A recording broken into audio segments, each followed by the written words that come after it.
Section 10 of the Case Book of Sherlock Holmes by Sir Arthur Conan Doyle. The Adventure of the Creeping Man. Mr. Sherlock Holmes was always of opinion that I should publish the singular facts connected with Professor Presbury, if only to dispel once for all the ugly rumours which some 20 years ago agitated the University and were echoed in the learned societies of London. There were, however, certain obstacles in the way, and the true history of this curious case remained entombed in the tin box which contains so many records of my friend's adventures. Now we have at last obtained permission to ventilate the facts which formed one of the very last cases handled by Holmes before his retirement from practice.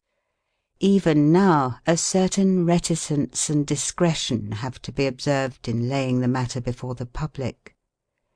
It was one Sunday evening early in September of the year 1903 that I received one of Holmes's laconic messages.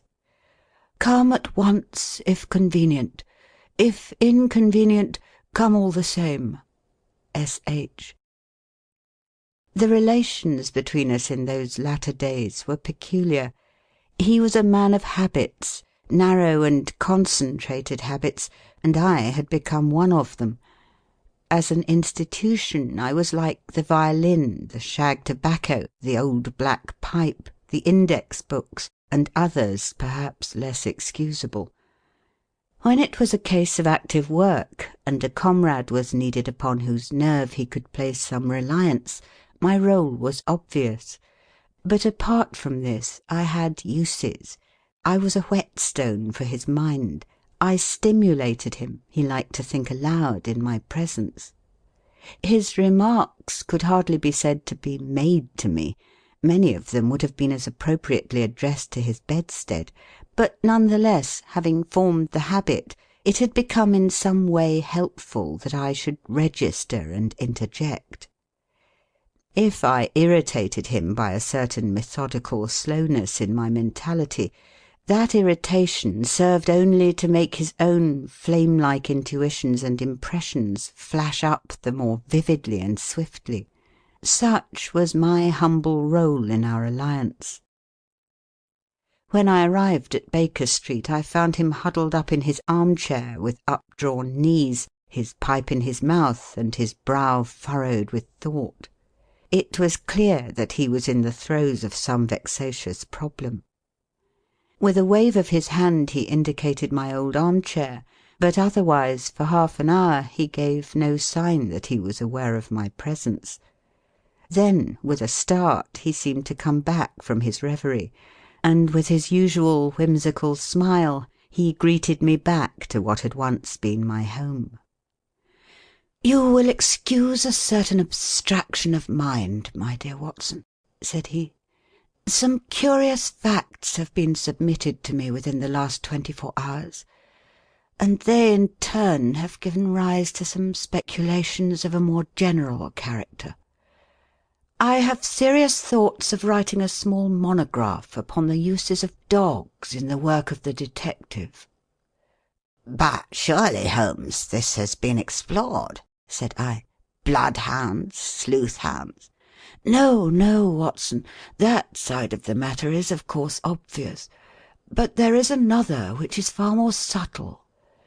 You may recollect that in the case which you, in your sensational way, coupled with the copper beeches, I was able, by watching the mind of the child, to form a deduction as to the criminal habits of the very smug and respectable father."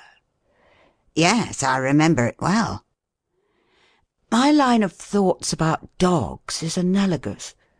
A dog reflects the family life. Whoever saw a frisky dog in a gloomy family, or a sad dog in a happy one? Snarling people have snarling dogs, dangerous people have dangerous ones, and their passing moods may reflect the passing moods of others." I shook my head. "Surely, Holmes, this is a little far-fetched," said I. He had refilled his pipe and resumed his seat, taking no notice of my comment.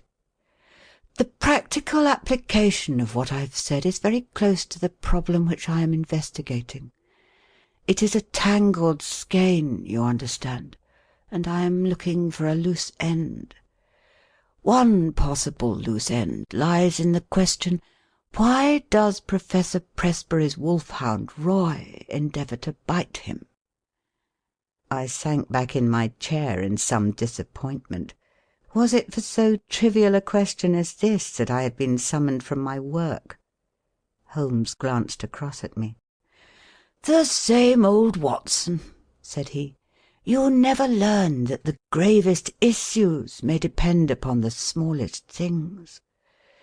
But is it not, on the face of it, strange that a staid elderly philosopher — you've heard of Presbury, of course, the famous Camford physiologist — that such a man, whose friend has been his devoted wolfhound, should now have been twice attacked by his own dog? What do you make of it?" "The dog is ill." "Well, that has to be considered. But he attacks no one else, nor does he apparently molest his master save on very special occasions. Curious, Watson, very curious. But young Mr. Bennet is before his time, if that is his ring. I had hoped to have a longer chat with you before he came." There was a quick step on the stairs, a sharp tap at the door, and a moment later the new client presented himself. He was a tall, handsome youth about 30, well dressed and elegant, but with something in his bearing which suggested the shyness of the student rather than the self-possession of the man of the world. He shook hands with Holmes, and then looked with some surprise at me. "This matter is very delicate, Mr. Holmes," he said.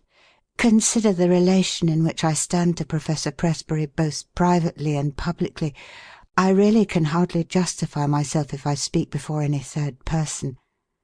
"Have no fear, Mr. Bennet.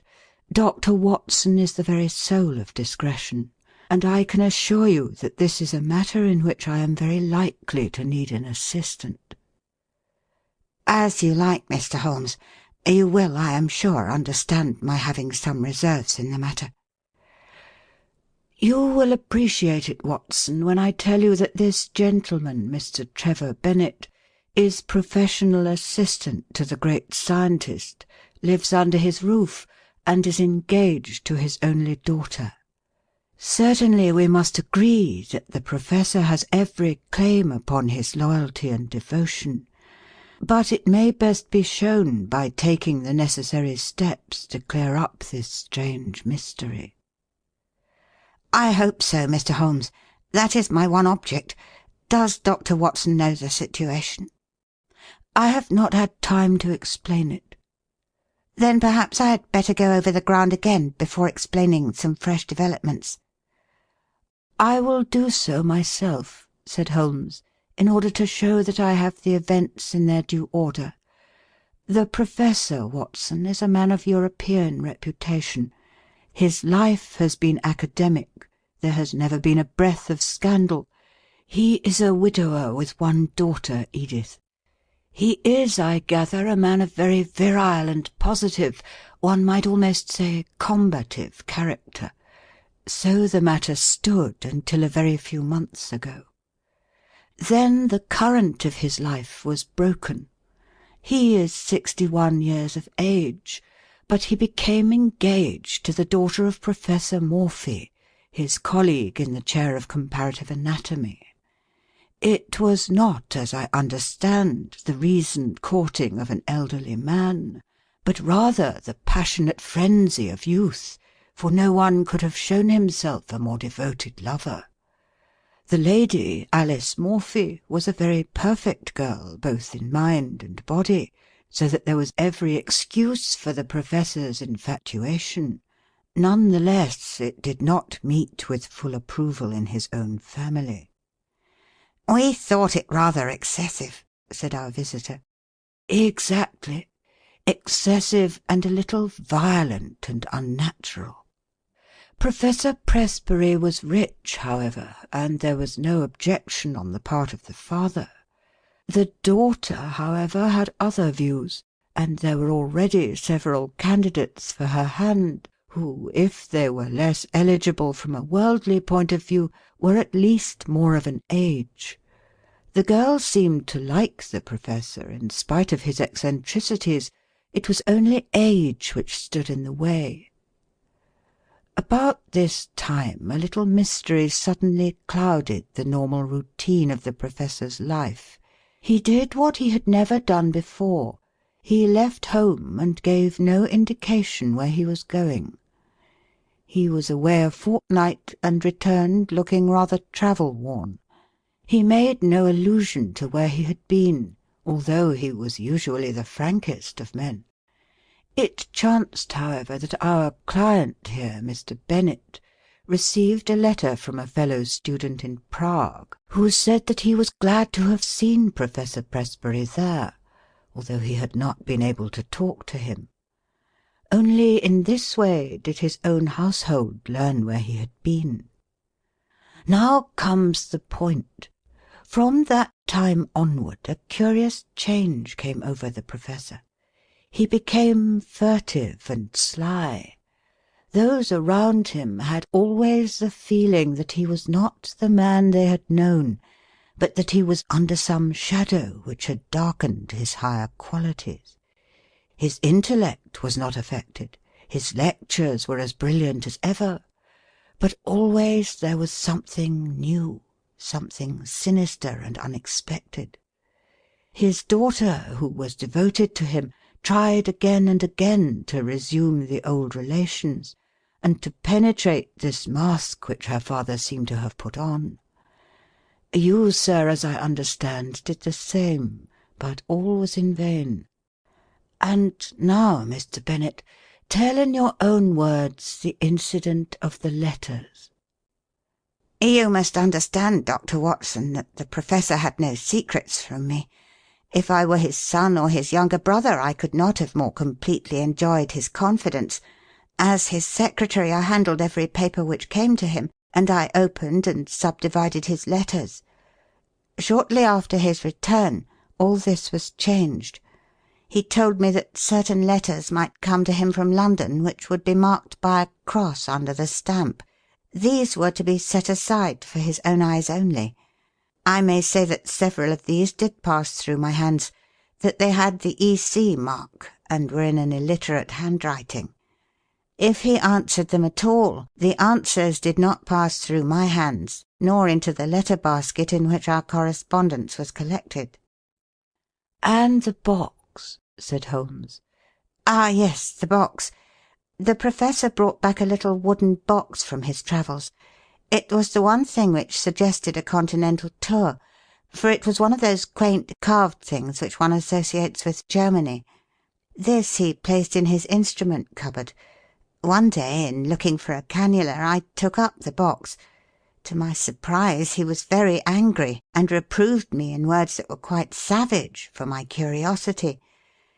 It was the first time such a thing had happened, and I was deeply hurt. I endeavoured to explain that it was a mere accident that I had touched the box, but all the evening I was conscious that he looked at me harshly, and that the incident was rankling in his mind. Mr. Bennet drew a little diary book from his pocket. "That was on July the 2nd, said he. "You are certainly an admirable witness," said Holmes. "I may need some of these dates which you have noted."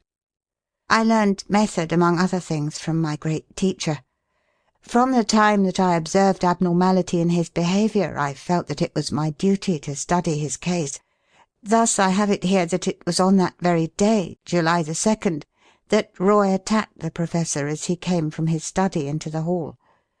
Again, on July the 11th, there was a scene of the same sort, and then I have a note of yet another upon July the 20th. After that, we had to banish Roy to the stables. He was a dear, affectionate animal, but I fear I weary you." Mr. Bennet spoke in a tone of reproach, for it was very clear that Holmes was not listening. His face was rigid, and his eyes gazed abstractedly at the ceiling. With an effort he recovered himself. "Singular, most singular," he murmured. "These details were new to me, Mr. Bennet. I think we have now fairly gone over the old ground, have we not? But you spoke of some fresh developments." The pleasant, open face of our visitor clouded over, shadowed by some grim remembrance. "What I speak of occurred the night before last," said he. "I was lying awake about 2 in the morning when I was aware of a dull, muffled sound coming from the passage. I opened my door and peeped out. I should explain that the Professor sleeps at the end of the passage." "The date being?" asked Holmes. Our visitor was clearly annoyed at so irrelevant an interruption. "I have said, sir, that it was the night before last. That is September the 4th. Holmes nodded and smiled. "Pray continue," said he. "He sleeps at the end of the passage, and would have to pass my door in order to reach the staircase. It was a really terrifying experience, Mr. Holmes. I think that I am as strong-nerved as my neighbours, but I was shaken by what I saw. The passage was dark, save that one window halfway along it threw a patch of light. I could see that something was coming along the passage, something dark and crouching. Then suddenly it emerged into the light, and I saw that it was he. He was crawling, Mr. Holmes, crawling. He was not quite on his hands and knees. I should rather say on his hands and feet, with his face sunk between his hands. Yet he seemed to move with ease. I was so paralysed by the sight that it was not until he had reached my door that I was able to step forward and ask if I could assist him. His answer was extraordinary. He sprang up, spat out some atrocious word at me, and hurried on past me and down the staircase. I waited for about an hour, but he did not come back. It must have been daylight before he regained his room." "Well, Watson, what make you of that?" asked Holmes, with the air of the pathologist who presents a rare specimen. "Lumbago, possibly. I have known a severe attack make a man walk in just such a way, and nothing would be more trying to the temper." "Good, Watson. You always keep us flat-footed on the ground. But we can hardly accept lumbago, since he was able to stand erect in a moment." "He was never better in health," said Bennet. "In fact, he is stronger than I have known him for years. But there are the facts, Mr. Holmes. It is not a case in which we can consult the police, and yet we are utterly at our wits' end as to what to do. And we feel in some strange way that we are drifting towards disaster. Edith, Miss Presbury, feels as I do, that we cannot wait passively any longer." "It is certainly a very curious and suggestive case. What do you think, Watson?" "Speaking as a medical man," said I, "it appears to be a case for an alienist. The old gentleman's cerebral processes were disturbed by the love affair. He made a journey abroad in the hope of breaking himself of the passion. His letters and the box may be connected with some other private transaction, a loan, perhaps, or share certificates which are in the box." "And the wolf-hound no doubt disapproved of the financial bargain. No, no, Watson, there is more in it than this. Now, I can only suggest—" What Sherlock Holmes was about to suggest will never be known, for at this moment the door opened and a young lady was shown into the room. As she appeared, Mr. Bennet sprang up with a cry and ran forward with his hands out to meet those which she had herself outstretched. "Edith, dear, nothing the matter, I hope?" "I felt I must follow you. Oh, Jack, I have been so dreadfully frightened. It is awful to be there alone." "Mr. Holmes, this is the young lady I spoke of. This is my fiancée." "We were gradually coming to that conclusion, were we not, Watson?" Holmes answered with a smile. I take it, Miss Presbury, that there is some fresh development in the case, and that you thought we should know?" Our new visitor, a bright, handsome girl of a conventional English type, smiled back at Holmes as she seated herself beside Mr. Bennet. "When I found Mr. Bennet had left his hotel, I thought I should probably find him here. Of course, he had told me that he would consult you. But, oh, Mr. Holmes, can you do nothing for my poor father?" "I have hopes, Miss Presbury, but the case is still obscure. Perhaps what you have to say may throw some fresh light upon it." "It was last night, Mr. Holmes. He had been very strange all day. I am sure that there are times when he has no recollection of what he does. He lives as in a strange dream. Yesterday was such a day. It was not my father with whom I lived. His outward shell was there, but it was not really he." "Tell me what happened." "I was awakened in the night by the dog barking most furiously. Poor Roy! He is chained now near the stable. I may say that I always sleep with my door locked, for as Mr. Bennet will tell you, we all have a feeling of impending danger. My room is on the second floor. It happened that the blind was up in my window, and there was bright moonlight outside.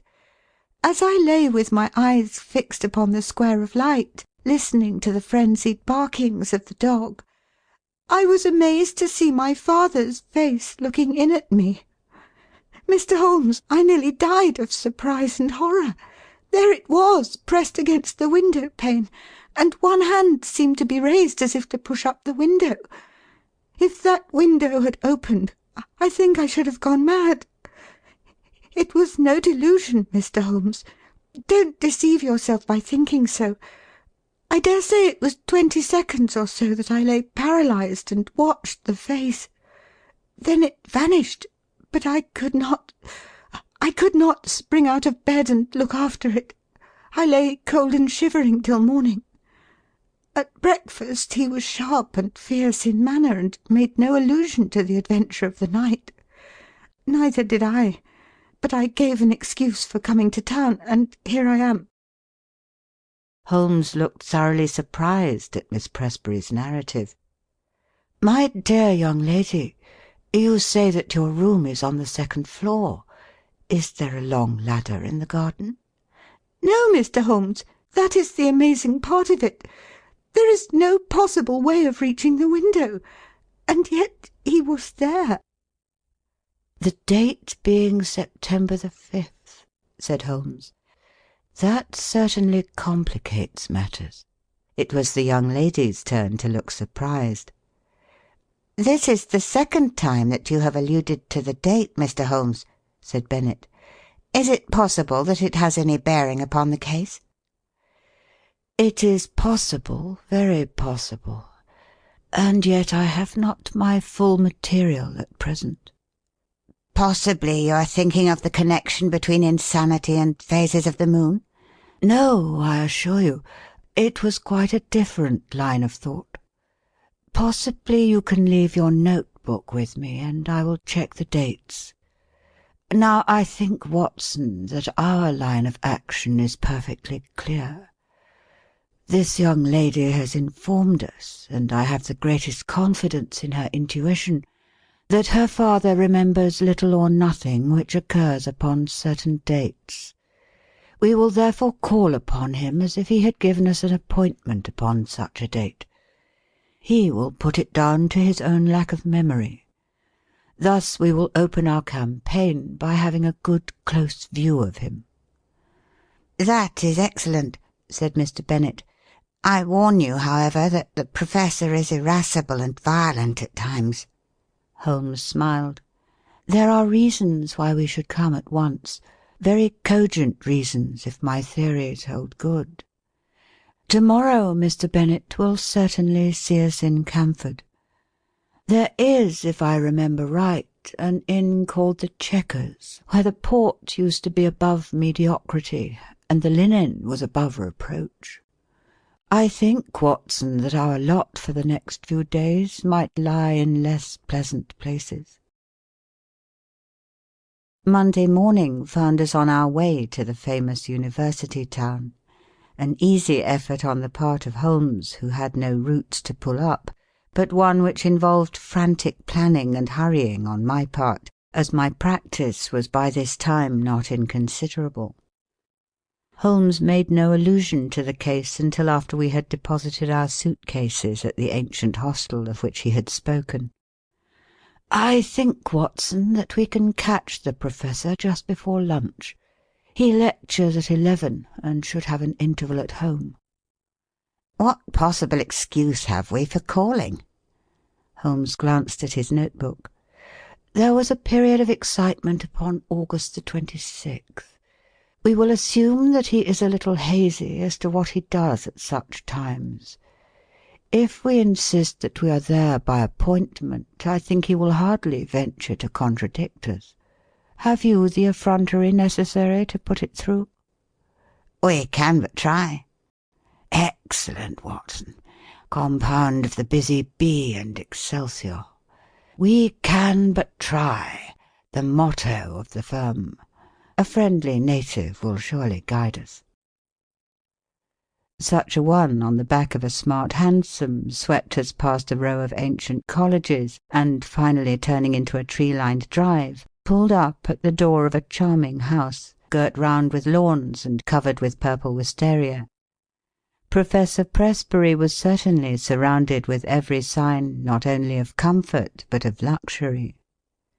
Even as we pulled up, a grizzled head appeared at the front window, and we were aware of a pair of keen eyes from under shaggy brows which surveyed us through large horn glasses. A moment later we were actually in his sanctum, and the mysterious scientist whose vagaries had brought us from London was standing before us. There was certainly no sign of eccentricity either in his manner or appearance, for he was a portly, large-featured man, grave, tall and frock-coated, with the dignity of bearing which a lecturer needs.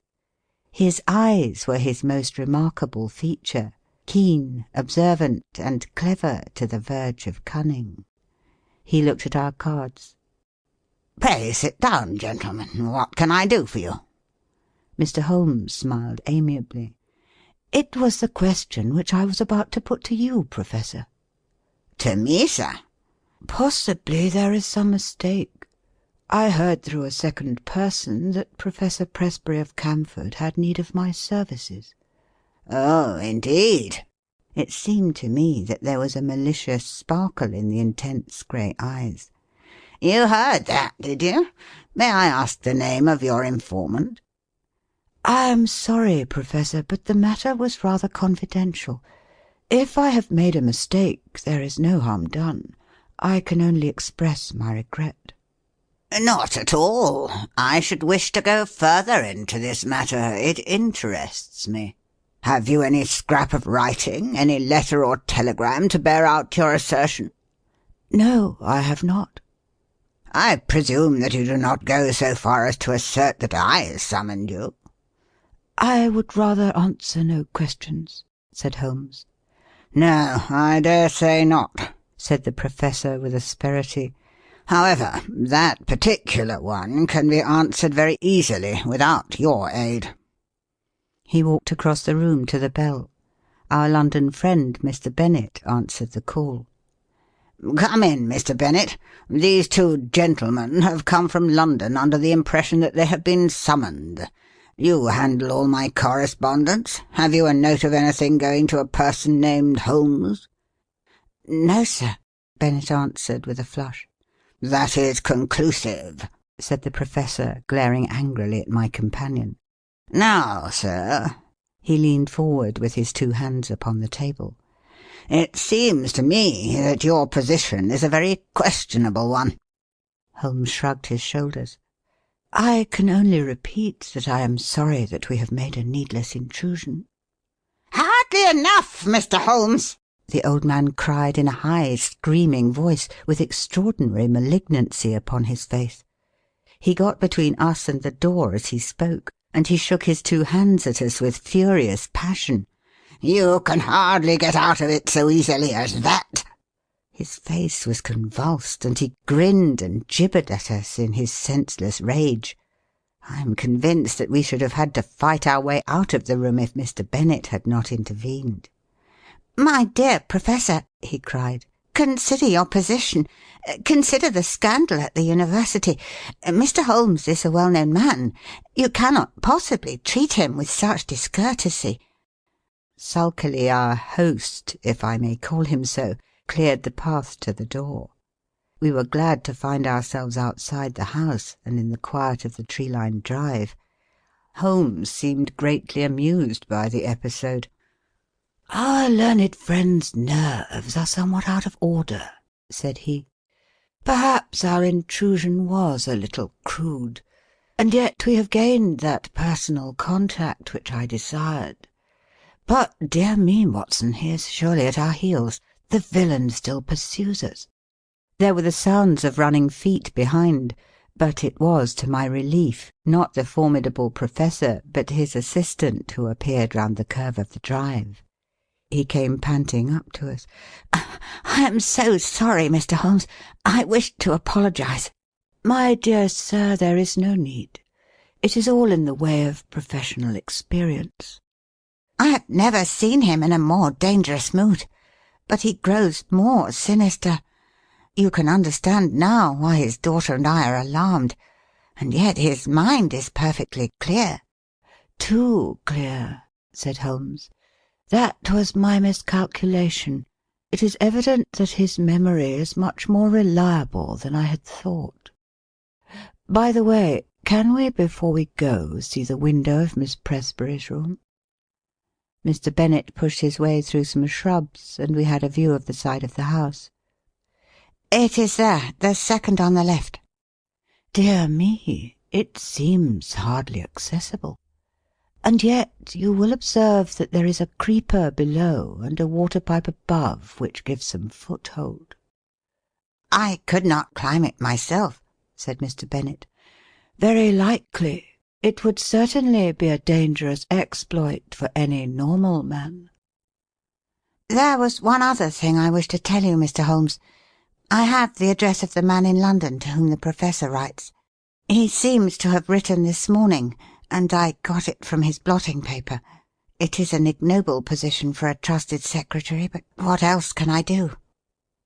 Holmes glanced at the paper and put it into his pocket.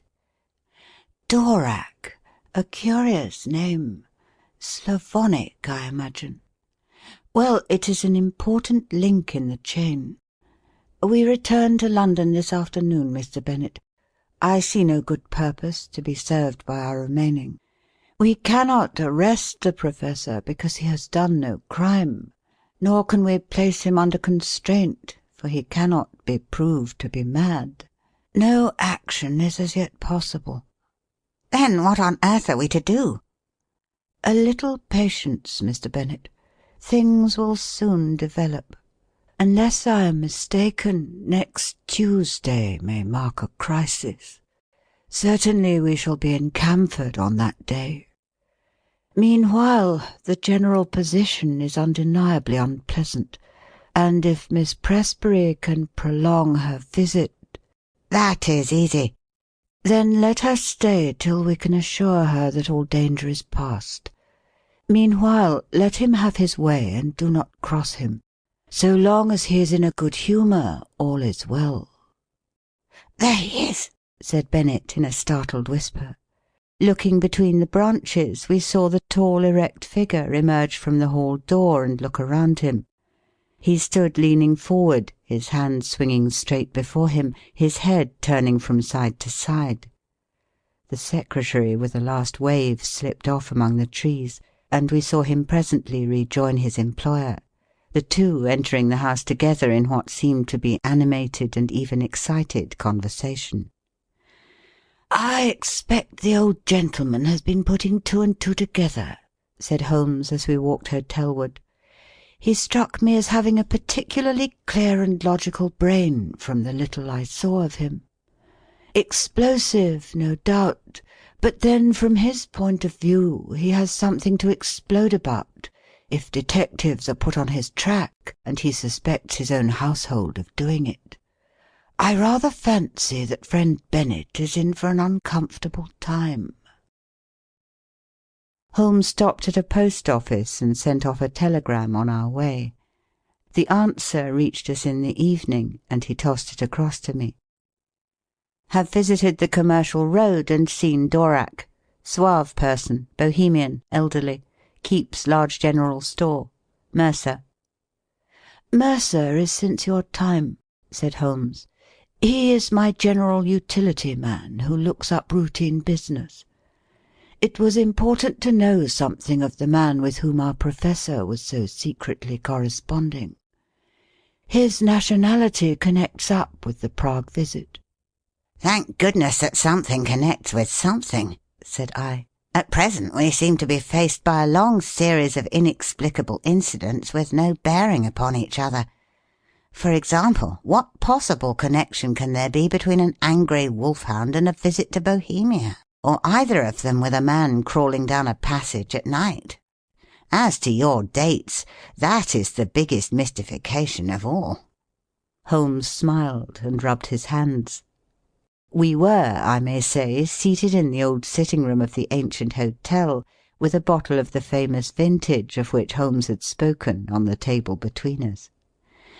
"Well, now, let us take the dates first," said he, his finger-tips together and his manner as if he were addressing a class. "This excellent young man's diary shows that there was trouble upon July the 2nd, and from then onward it seems to have been at 9-day intervals, with, so far as I remember, only one exception.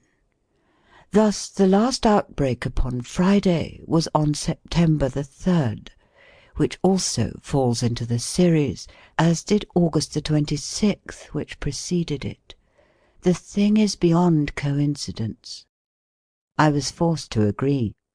"Let us then form the provisional theory that every 9 days the Professor takes some strong drug which has a passing but highly poisonous effect. His naturally violent nature is intensified by it. He learned to take this drug while he was in Prague, and is now supplied with it by a Bohemian intermediary in London. This all hangs together, Watson." "But the dog, the face at the window, the creeping man in the passage?" Well, well, we have made a beginning. I should not expect any fresh developments until next Tuesday. In the meantime, we can only keep in touch with friend Bennet and enjoy the amenities of this charming town." In the morning Mr. Bennet slipped round to bring us the latest report. As Holmes had imagined, times had not been easy with him. Without exactly accusing him of being responsible for our presence, the Professor had been very rough and rude in his speech, and evidently felt some strong grievance. This morning he was quite himself again, however, and had delivered his usual brilliant lecture to a crowded class. "Apart from his queer fits," said Bennet, "he has actually more energy and vitality than I can ever remember, nor was his brain ever clearer. But it's not he. It's never the man whom we have known." "I don't think you have anything to fear now, for a week at least," Holmes answered. "I am a busy man, and Dr. Watson has his patients to attend to. Let us agree that we meet here at this hour next Tuesday, and I shall be surprised if, before we leave you again, we are not able to explain, even if we cannot perhaps put an end to your troubles. Meanwhile, keep us posted in what occurs." I saw nothing of my friend for the next few days, but on the following Monday evening I had a short note asking me to meet him next day at the train. From what he told me as we travelled up to Camford, all was well. The peace of the Professor's house had been unruffled, and his own conduct perfectly normal. This also was the report which was given us by Mr. Bennet himself when he called upon us that evening at our old quarters in the Chequers. "He heard from his London correspondent to-day. There was a letter, and there was a small packet. each with the cross under the stamp which warned me not to touch them. There has been nothing else." "That may prove quite enough," said Holmes grimly. "Now, Mr. Bennet, we shall, I think, come to some conclusion to-night. If my deductions are correct, we should have an opportunity of bringing matters to a head. In order to do so, it is necessary to hold the Professor under observation. I would suggest, therefore, that you remain awake and on the lookout. Should you hear him pass your door, do not interrupt him, but follow him as discreetly as you can. Dr. Watson and I will not be far off. By the way, where is the key of that little box of which you spoke?" "Upon his watch chain." "I fancy our researches must lie in that direction. At the worst, the lock should not be very formidable. Have you any other able-bodied man on the premises?" "There is the coachman, Macphail." "Where does he sleep?" "Over the stables." "We might possibly want him. Well, we can do no more until we see how things develop. Good-bye, but I expect that we shall see you before morning." It was nearly midnight before we took our station among some bushes immediately opposite the hall door of the Professor. It was a fine night, but chilly, and we were glad of our warm overcoats. There was a breeze, and clouds were scudding across the sky, obscuring from time to time the half-moon. It would have been a dismal vigil were it not for the expectation and excitement which carried us along, and the assurance of my comrades that we had probably reached the end of the strange sequence of events which had engaged our attention. "If the cycle of 9 days holds good, then we shall have the Professor at his worst to-night," said Holmes. "The fact that these strange symptoms began after his visit to Prague, that he is in secret correspondence with a Bohemian dealer in London, who presumably represents someone in Prague, and that he received a packet from him this very day, all point in one direction. What he takes and why he takes it are still beyond our ken, but that it emanates in some way from Prague is clear enough. He takes it under definite directions which regulate this 9th day system, which was the first point which attracted my attention. But his symptoms are most remarkable. Did you observe his knuckles?" I had to confess that I did not. "Thick and horny in a way which is quite new in my experience. Always look at the hands first, Watson. Then cuffs, trouser knees and boots. Very curious knuckles, which can only be explained by the mode of progression observed by—" Holmes paused and suddenly clapped his hand to his forehead. "Oh, Watson, Watson, what a fool I have been! It seems incredible, and yet it must be true. All points in one direction. How could I miss seeing the connection of ideas? Those knuckles, how could I have passed those knuckles? And the dog, and the ivy. It's surely time that I disappeared into that little farm of my dreams. Look out, Watson, here he is. We shall have the chance of seeing for ourselves." The hall door had slowly opened, and against the lamplit background we saw the tall figure of Professor Presbury. He was clad in his dressing-gown. As he stood outlined in the doorway, he was erect, but leaning forward with dangling arms, as when we saw him last. Now he stepped forward into the drive, and an extraordinary change came over him. He sank down into a crouching position, and moved along upon his hands and feet, skipping every now and then as if he were overflowing with energy and vitality. He moved along the face of the house, and then round the corner. As he disappeared, Bennet slipped through the hall door, and softly followed him. "Come, Watson, come!" cried Holmes, and we stole as softly as we could through the bushes until we had gained a spot whence we could see the other side of the house, which was bathed in the light of the half-moon. The Professor was clearly visible, crouching at the foot of the ivy-covered wall, As we watched him, he suddenly began with incredible agility to ascend it. From branch to branch he sprang, sure of foot and firm of grasp, climbing apparently in mere joy at his own powers, with no definite object in view. With his dressing-gown flapping on each side of him, he looked like some huge bat glued against the side of his own house, a great square dark patch upon the moonlit wall.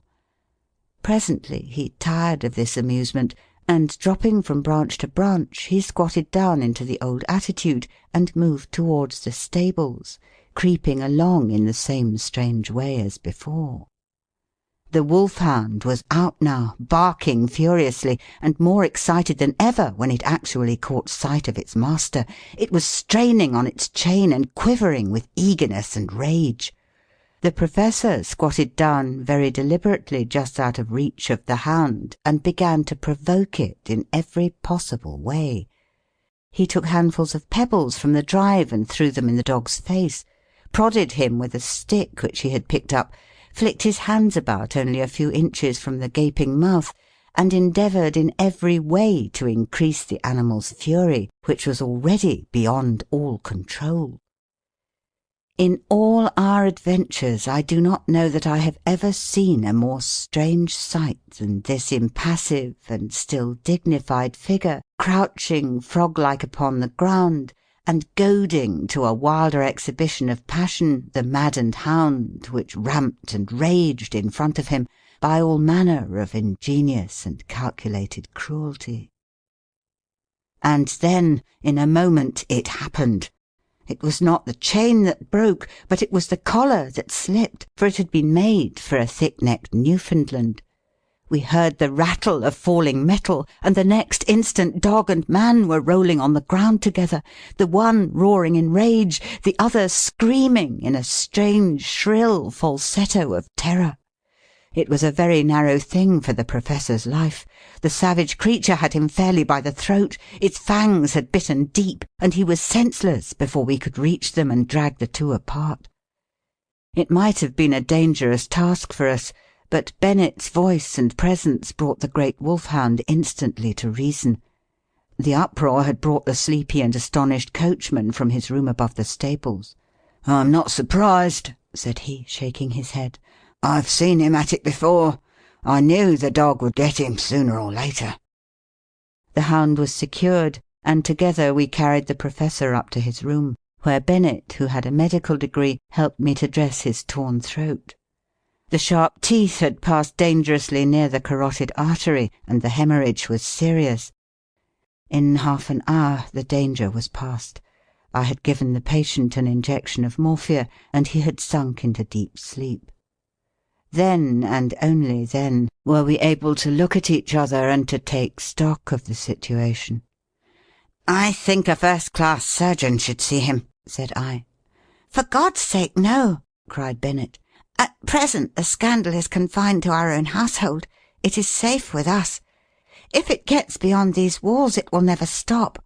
Consider his position at the university, his European reputation, the feelings of his daughter." "Quite so," said Holmes.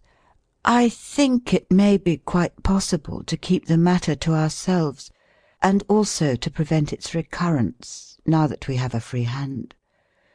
The key from the watch-chain, Mr. Bennet. Macphail will guard the patient, and let us know if there is any change. Let us see what we can find in the Professor's mysterious box." There was not much, but there was enough. An empty phial, another nearly full, a hypodermic syringe, several letters in a crabbed foreign hand.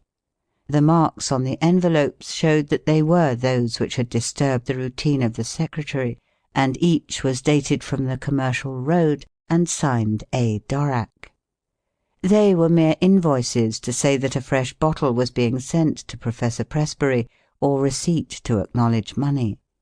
There was one other envelope, however, in a more educated hand, and bearing the Austrian stamp with the postmark of Prague. "Here we have our material," cried Holmes, as he tore out the enclosure. "Honoured colleague," it ran, Since your esteemed visit I have thought much of your case, and though in your circumstances there are some special reasons for the treatment, I would none the less enjoin caution, as my results have shown that it is not without danger of a kind. It is possible that the serum of anthropoid would have been better. I have, as I explained to you, used black-faced langur because a specimen was accessible. Langur is, of course, a crawler and climber, while anthropoid walks erect and is in all ways nearer. I beg you to take every possible precaution that there be no premature revelation of the process. I have one other client in England, and Dvorak is my agent for both. Weekly reports will oblige. Yours with high esteem, H. Löwenstein. Löwenstein. The name brought back to me the memory of some snippet from a newspaper which spoke of an obscure scientist who was striving in some unknown way for the secret of rejuvenescence and the elixir of life. Löwenstein of Prague. Löwenstein with the wondrous strength-giving serum, tabooed by the profession because he refused to reveal its source. In a few words I said what I remembered. Bennett had taken a manual of zoology from the shelves. "Langur," he read. "The great black-faced monkey of the Himalayan slopes. Biggest and most human of climbing monkeys. Many details are added. Well, thanks to you, Mr. Holmes, it is very clear that we have traced the evil to its source." "The real source," said Holmes, "lies, of course, in that untimely love affair, which gave our impetuous Professor the idea that he could only gain his wish by turning himself into a younger man. When one tries to rise above nature, one is liable to fall below it. The highest type of man may revert to the animal if he leaves the straight road of destiny." He sat musing for a little with the phial in his hand, looking at the clear liquid within. "When I have written to this man and told him that I hold him criminally responsible for the poisons which he circulates, we will have no more trouble. But it may recur. Others may find a better way. There is danger there, a very real danger to humanity. Consider, Watson, that the material, the sensual, the worldly would all prolong their worthless lives. The spiritual would not avoid the call to something higher. It would be the survival of the least fit. What sort of cesspool may not our poor world become?" Suddenly the dreamer disappeared, and Holmes, the man of action, sprang from his chair. "I think there is nothing more to be said, Mr. Bennet. The various incidents will now fit themselves easily into the general scheme.